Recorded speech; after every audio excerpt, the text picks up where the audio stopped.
Hey, good morning to all of you out there in Facebook land. This is Pastor Jim Beard from the Bethel Lamont Church, welcoming you here to the house of God once again. That's what Bethel means, the house of God, and everyone is welcome in this house. We hope that you feel God's grace and love today as you worship with us.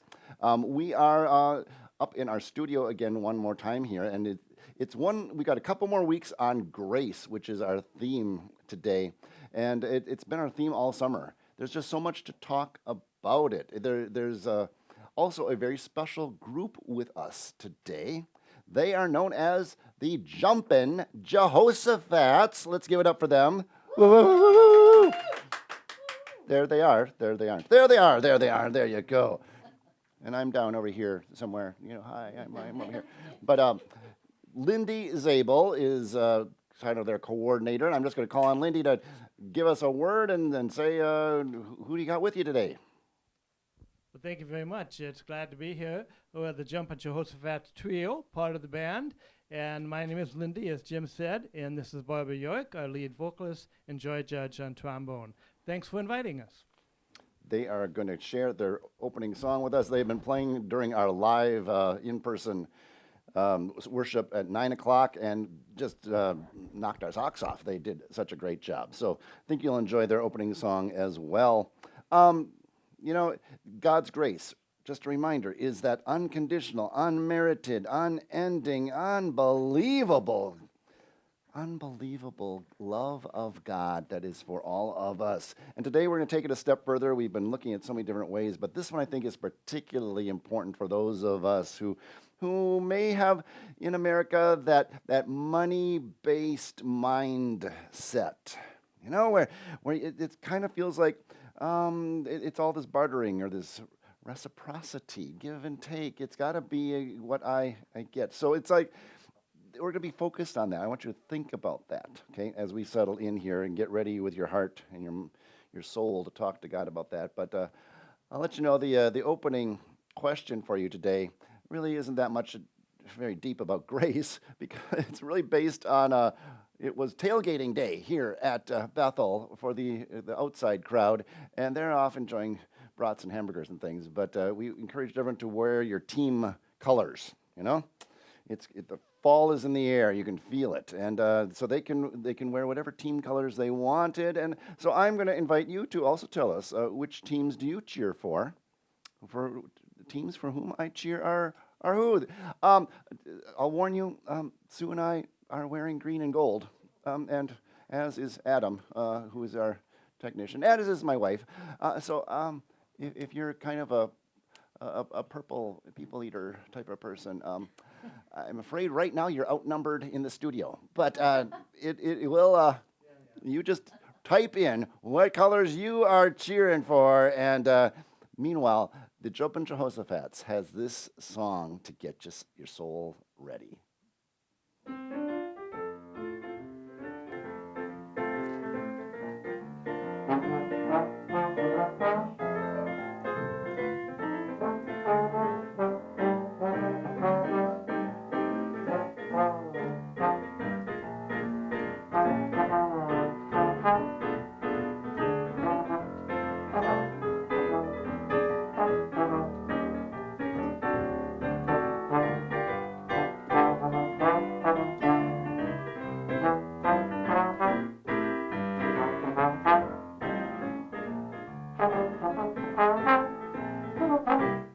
Blessed are the peacemakers, blessed are the pure in heart, blessed are the merciful in the land. They will be called sons of God, they will be called daughters too, for they will be part of God's mighty plan. It'll show they live and know the word of the Lord.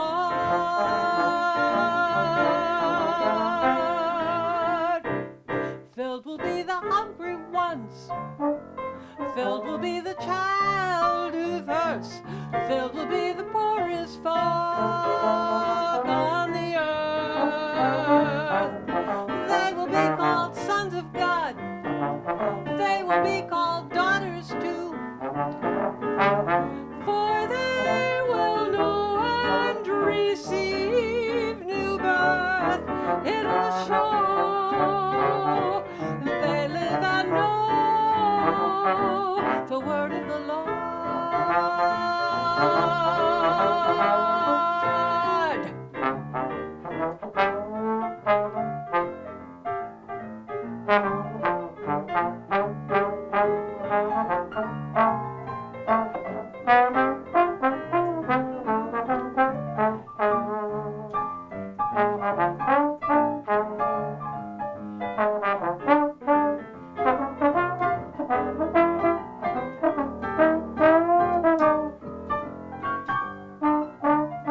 Blessed are the ones who talk, but not the ones who mock. Oh no.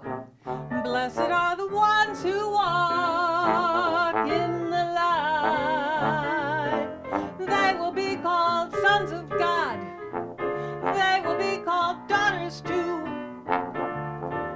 Meditate both day and night on God's word. It'll show you live and know the word of the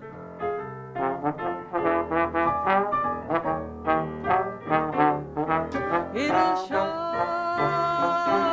you live and know the word of the Lord.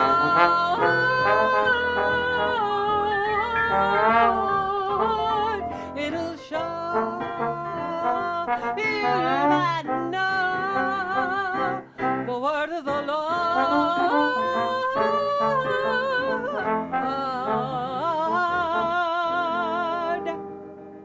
Yeah.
You got the whole world in your hands.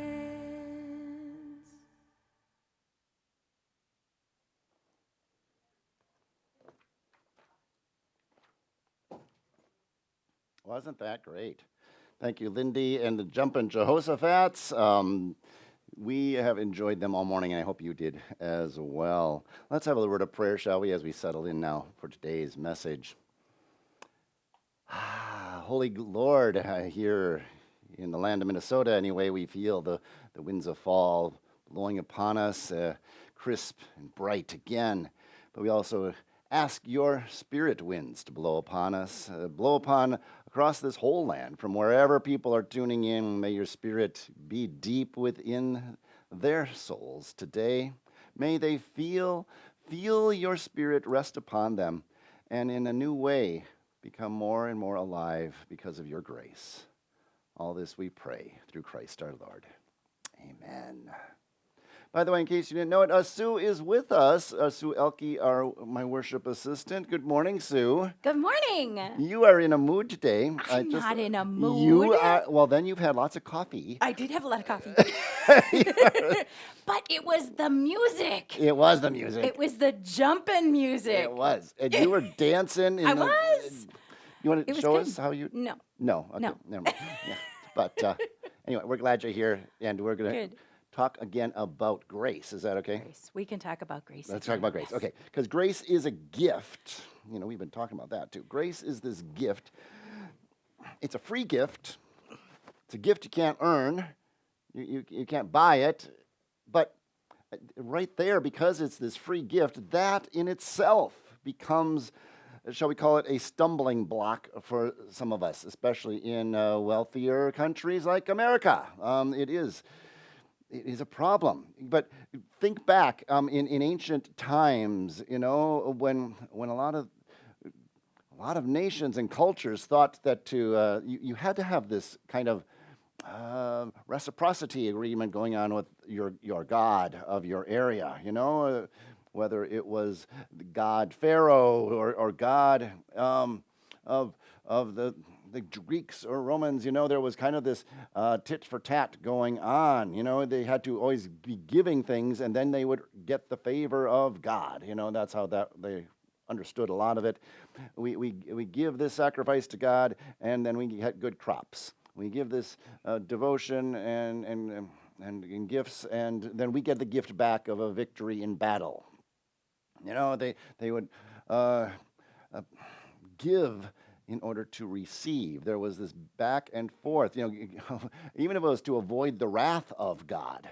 You know what I mean? The wrath and judgment. Well, that was giving something too. Okay, we don't have the negatives coming at us if we give to God. So there was always this give so you receive, and it was back and forth that way. But God will protect you, and you will be in God's favor if you demonstrated these sacrificial levels of obedience back then, of devotion, and that's how that kind of worked. But then along comes Jesus.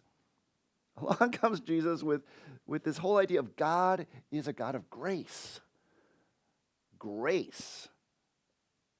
Well, that turns the whole system of reciprocity, give so you receive, and tit for tat and all that, it dumps it on its ear. It just, what do you do with that when you're living in that type of understanding and in that culture? Yeah, it was totally radical back then to even be thinking about, you got a God of grace, which means he's going to give everything unconditionally. Yes, he's going to expect nothing in return. He's going to give it to you up front before you've done anything. Yes. That is all part of what was so radical about Jesus' message. And, I bet the people back then thought, wow, grace sounds great. It is so appealing. But that's not how the world works. No, that can't be right. That is not how the world works, because we know how the world works. Everything revolves around, well, be it formal or informal, types of agreements. Essentially, there was always something expected. There was always this, in a sense, an equal exchange going on. And I dare say it is still dominant in a lot of our hearts and souls and practices still today, especially America. If you think this doesn't affect you, I'm going to have you take a look at a couple of stories here and see if, you don't see yourself in part of them as well. The first one is going to come from the hit TV sitcom, The Big Bang Theory. Okay? How many of you know The Big Bang Theory? Thank you for raising your hands. So I couldn't see that. If you could type something in the feed, I maybe could see that. But anyway, I'm going to keep going. Is that okay, Sue? Yeah, that's great. Okay, I'm glad you know what I'm talking about. There's this character in The Big Bang Theory whose name is Sheldon. Okay, Sheldon is the brainiac of all brainiacs. I mean, and he has in episode, I don't know which episode, but it's like season 2, going into the Christmas season. This episode that he takes place not only with his roommate, but primarily with the sexy but simple woman across the hall. Her name is Penny, who becomes their dear friend. And he confronts her about this whole idea of reciprocity. He lets her know that this is not not the way it is. This is not how the world works. She comes forward, you see, right before this and says, you know what? I have a couple of presents this year for they're just silly presents for the neighbors, you two, you and your roommate, and just want to let you know that I've got that. And well, actually, instead of me describing it, why don't you just watch it here for the next minute or so? I think we've got a clip that shows this scene. Take a look. Well, thank you for that, but I got you and Leonard a few silly neighbor gifts, so I'll just put them under my tree. Wait. You bought me a present? Uh-huh. Well, why would you do such a thing? I don't know, because it's Christmas? Oh, Penny. I know you think you're being generous, but the foundation of gift giving is reciprocity. Like, you haven't given me a gift. You've given me an obligation. Don't feel bad, Penny. It's a classic rookie mistake. My first Hanukkah with Sheldon, he yelled at me for 8 nights.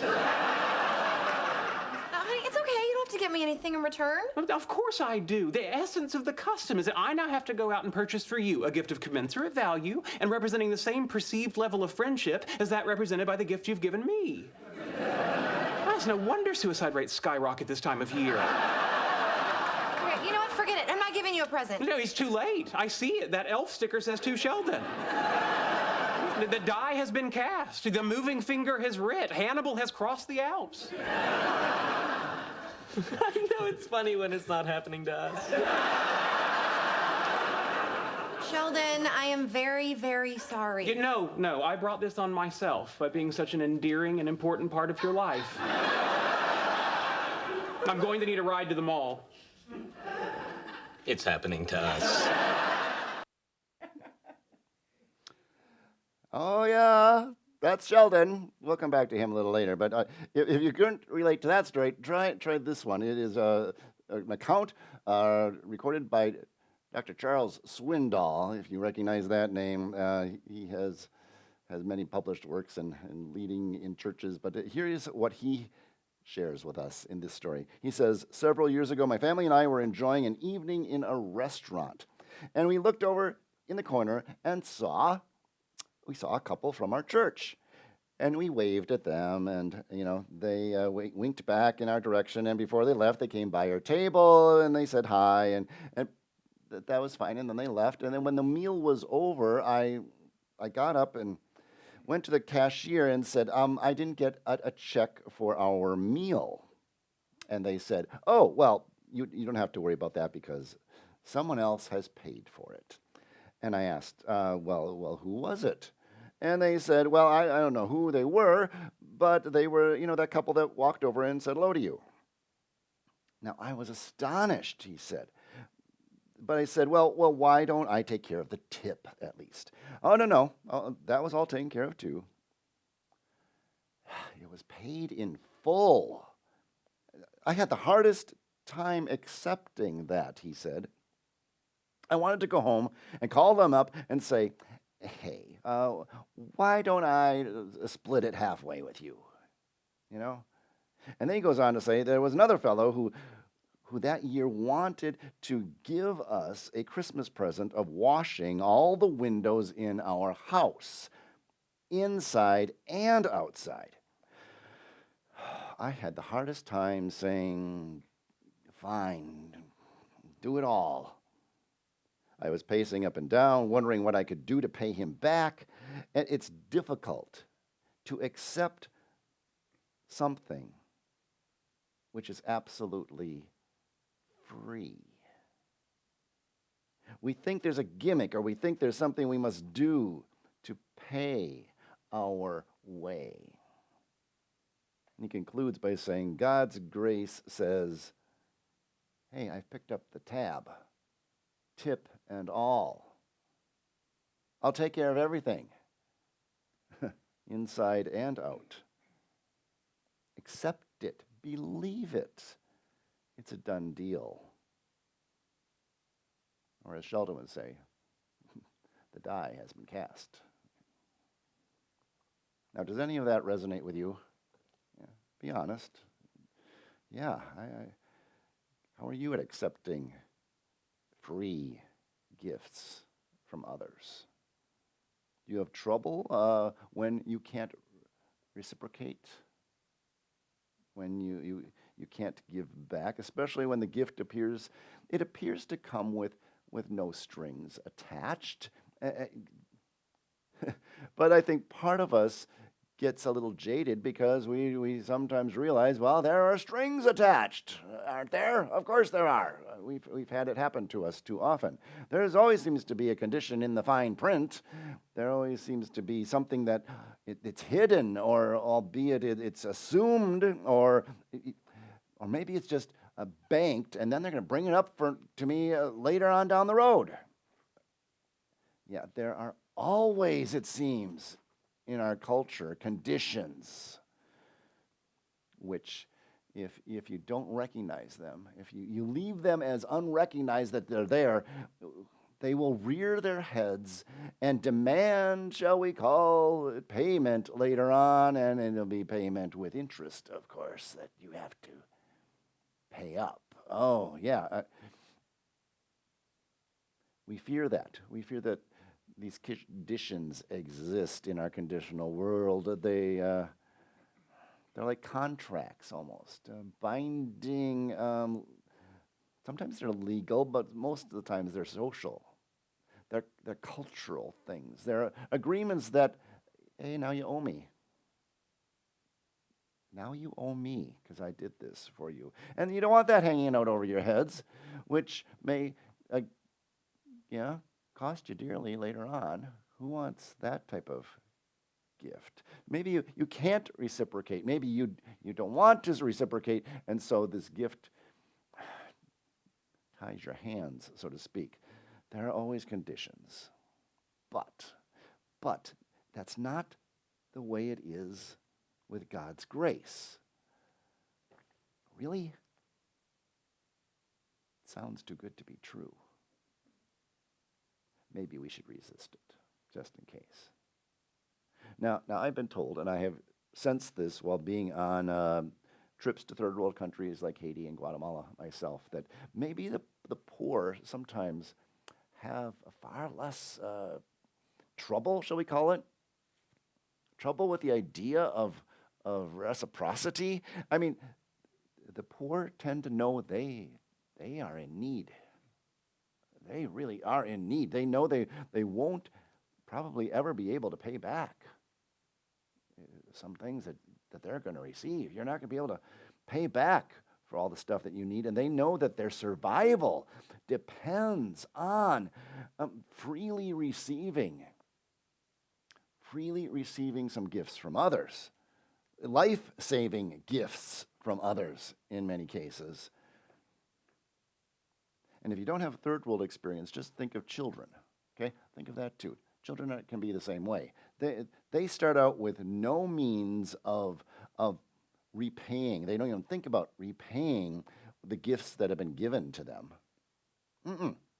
Children just receive. They're so much more open to receiving grace when it is extended to them.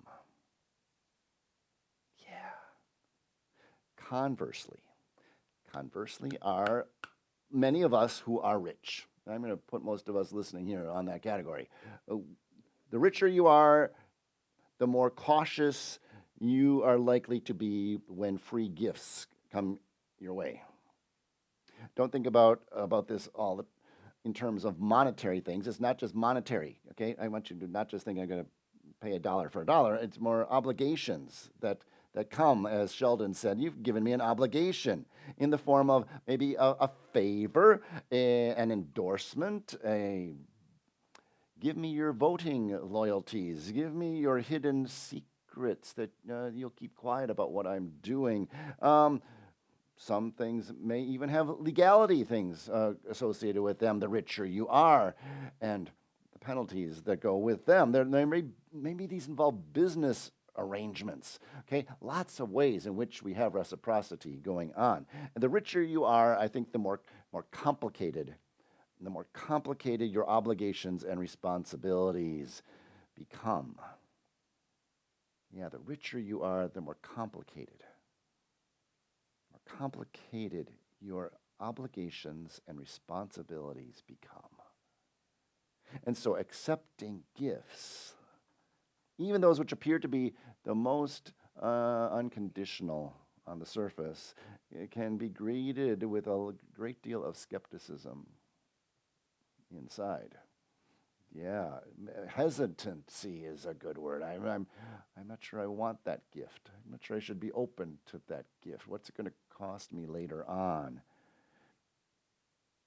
Yeah, when we are rich, it's far easier to, well, thanks anyway, to just, reject the gift, and I don't want to owe that person for a meal later on. I'll just pay for it now. I can pay for it now. I can pay for it now. I can take care of myself, thank you. I don't need your gift. What does that do for receiving also?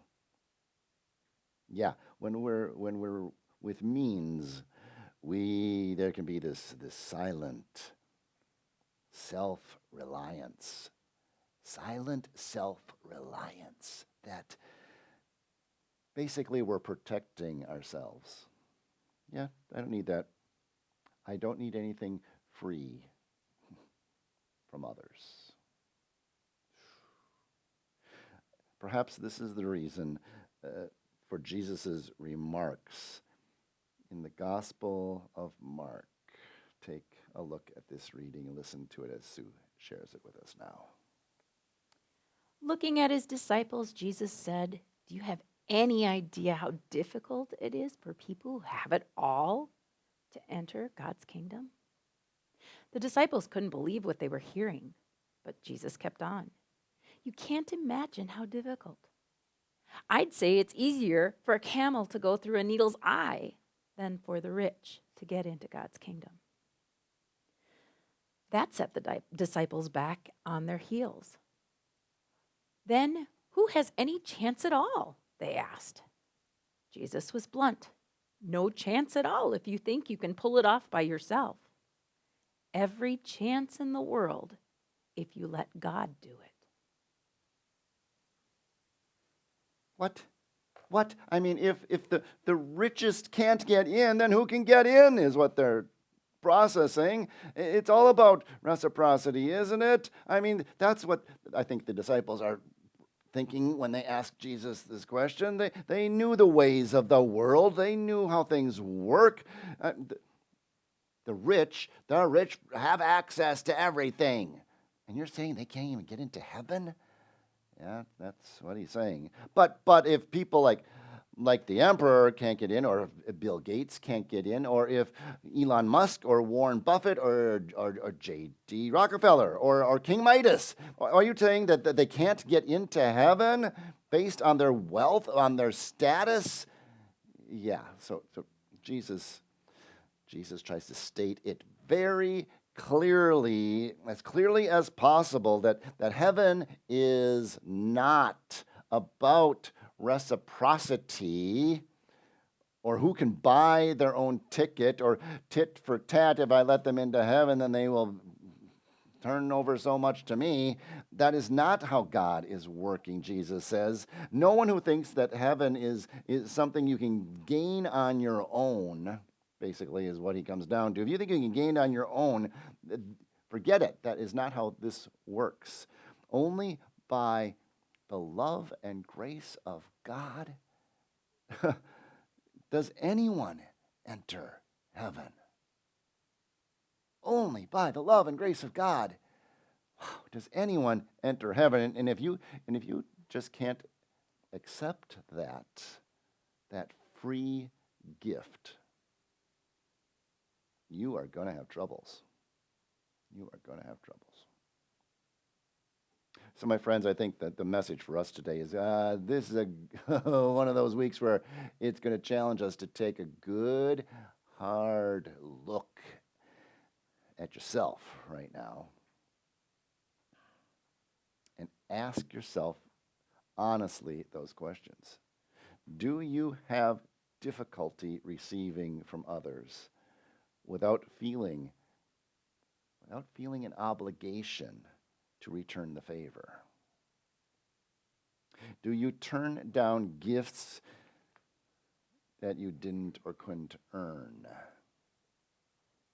Do you squirm when there are Christmas packages that only say to you, with none of them that say from you to go along with them? Do you have difficulty receiving from others? And why do I ask that? Is because then the follow-up question is, well, and how in the world do you receive the ultimate gift from God and Jesus himself? No, it's not about reciprocity. Well, what is grace like then? For one example, let's return to our friend Sheldon. What is grace like? At least according to a sitcom named The Big Bang Theory. Let's see what happens. So the episode continues. I'll just set this up for the scene you're about to see. And Sheldon comes up with the most effective brainiac way, albeit it's so complicated, about reciprocity that he could devise for this Christmas gift exchange with Penny across the hall. He decides to buy Penny a gift basket. Okay, one of those baskets with the soaps and the little things. Here's this little gift basket all made up. But since he doesn't know what level what's the level of value that the Penny has bought for him, he picks up like 10 different sized gift baskets. Okay, he buys them all, and his plan is that he's going to open her gift, and then he plans to excuse himself as he sees what it is. Oh, how nice. And then he's going to run to his room, and he's going to pick the gift basket, which is of similar value. So if it looks like she spent, $50 on him, then he picks up the $50 basket, et cetera. And the plan is that he's going to give her that one, and then he'll just take all the others back, later on, so that it's definitely an equal exchange, a guaranteed tit for tat. Yeah. What he didn't anticipate was that the value of her gift to him was not in how much she paid for it or how much it sold for, but rather how much he would value it. Remember, he's quite the high-tech brainiac here. Take a look and see how this plays itself out.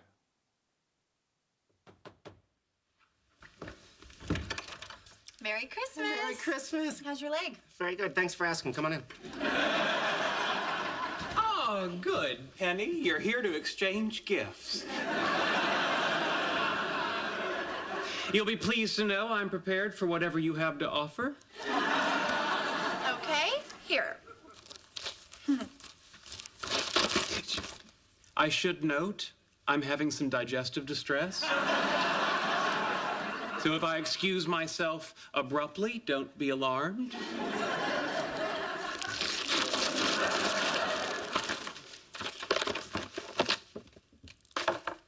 Oh, a napkin. Turn it over.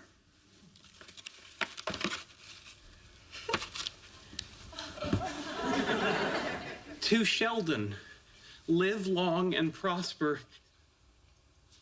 Leonard Nimoy. Yeah, he came into the restaurant. Sorry, the napkin's dirty. He wiped his mouth with it.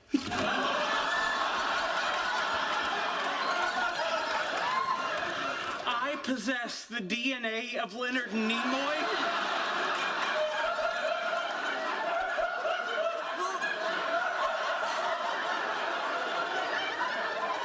Yeah, I guess, but look, he signed it. Do you realize what this means? All I need is a healthy ovum, and I can grow my own Leonard Nimoy.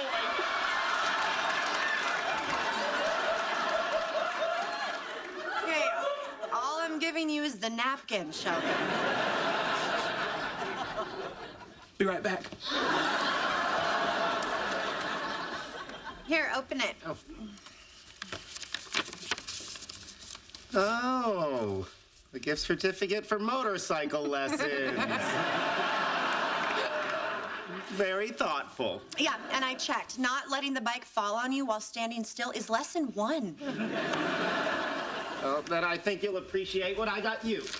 Okay. 101 totally cool science experiments for kids.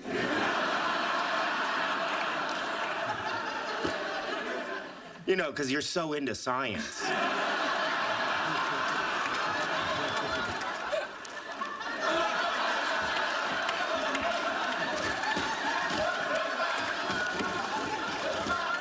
Sheldon, what did you do? I know. It's not enough, is it? Here.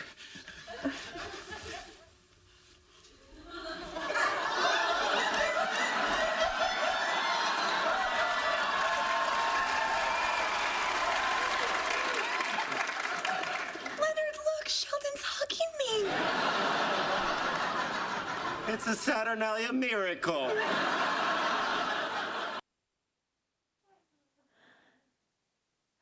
I sure hope you enjoyed that as much as we did here. We were all still laughing. Gosh, I think with all of these grace conversations we'd had over the summer, and we have one more left, right? I've had to do a lot of soul searching and a lot of thinking about these things myself. And what am I going to accept? And God is giving us everything already. Am I accepting it? Or am I turning it away? That's my biggest question this week. And it's what I think maybe we should all focus on. Are we accepting what God's giving us and then passing it on, just through our own whatever we do give? Or are we not accepting it and then saying, nope, don't want it, can't have it, because then I have to give it back? We don't have to give it back. We just have to pass it on, I think, especially when it's His grace we're passing on. Part of that is giving to our church, and you'll find in the links in the comments the clickable to be able to get to the online giving. But give of yourself to everybody, especially you in your communities and wherever you are. Just accept the grace God has given you, and then just give it back. Give it to everybody you see.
So often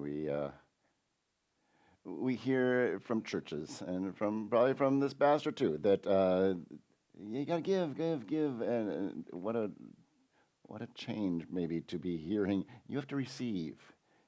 It starts with receiving, and then the giving comes naturally. That maybe is what should be clarified. But until you receive, the giving just feels like obligation.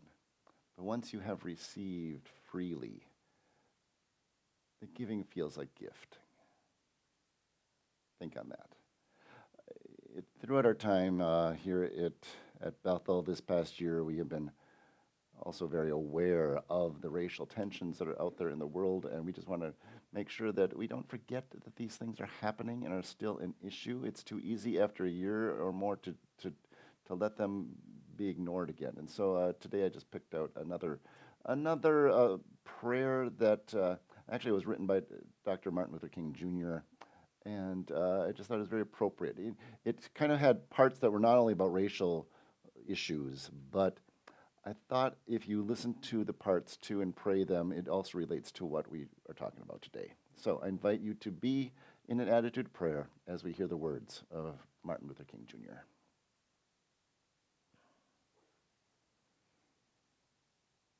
When our eyes do not see the gravity of racial justice, shake us from our slumber and open our eyes, O Lord.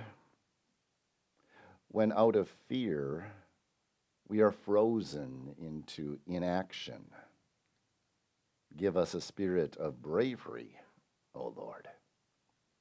When we try our best but say the wrong things, yes, give us a spirit of humility, O Lord. When the chaos of this dies down, give us a lasting spirit of solidarity, O Lord. When it becomes easier to point fingers outwards, help us to examine our own hearts, O Lord. God of truth, in your wisdom, enlighten us. God of hope, in your kindness, heal us. A creator of all people, in your generosity, guide us. Racism breaks your heart. Oh, break our hearts for what breaks yours, O Lord. Ever-present God, you called us to be in relationship with one another and promised to dwell wherever two or three are gathered. In our community, we are many different people. We come from many different places, have many different cultures. Open our hearts that we may be bold in finding the riches of inclusion and the treasures of diversity among us. We pray in faith. Amen.